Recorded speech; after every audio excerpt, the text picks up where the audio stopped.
Pak izin apa tadi ada pembahasan tentang MOU kejaksaan pengawalan salah satunya itu jadi pelibatan TNI di kejaksaan sebenarnya sudah sesuai dengan Undang-Undang Nomor 3 Tahun 2025 tentang TNI, yaitu tugas pokok TNI dan tugas dalam UMSP, yaitu mengamankan objek vital nasional yang bersifat strategis, kemudian penempatan prajurit aktif di Kejaksaan TNI.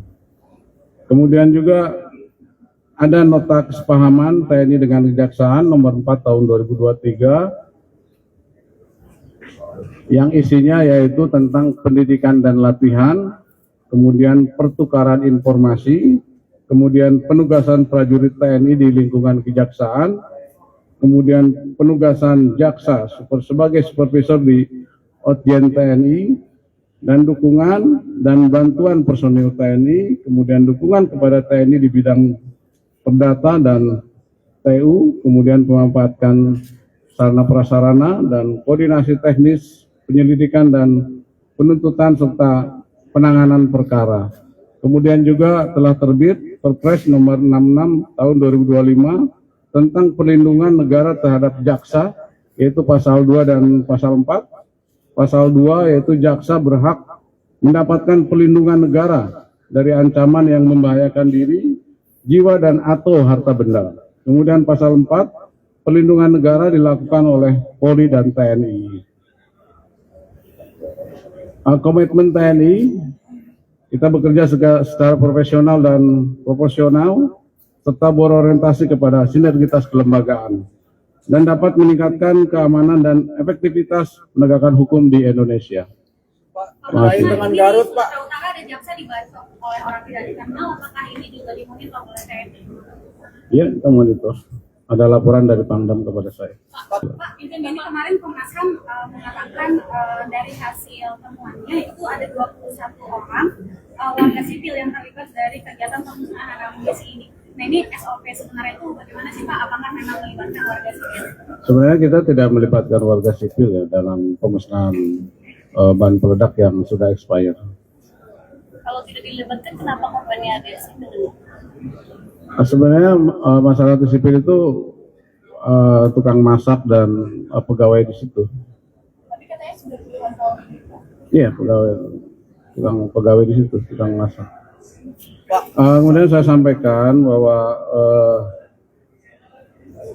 hak-hak yang diberikan kepada korban, yang pertama santunan risiko kematian sejumlah 350 juta, kemudian juga ada nilai tunai tabungan asuransi, kemudian bantuan beasiswa 30 juta per 2 anak, kemudian gaji terusan 12 kali gaji pokok tetap dan gaji pensiun 50% kali gaji pokok.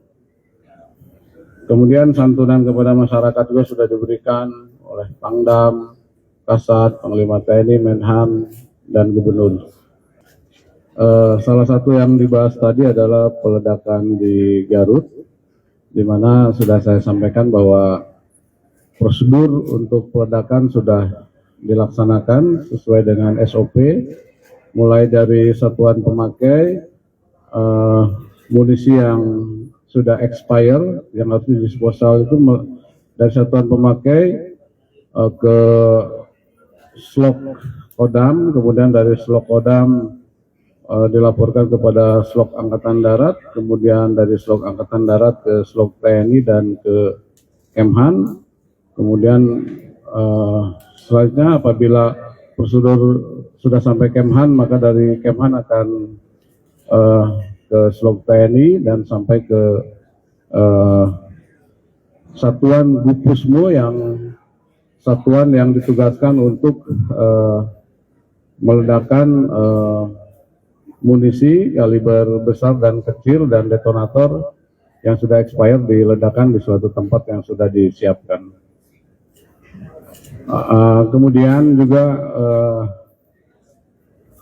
biasanya kalau munisi atau detonator yang sudah expired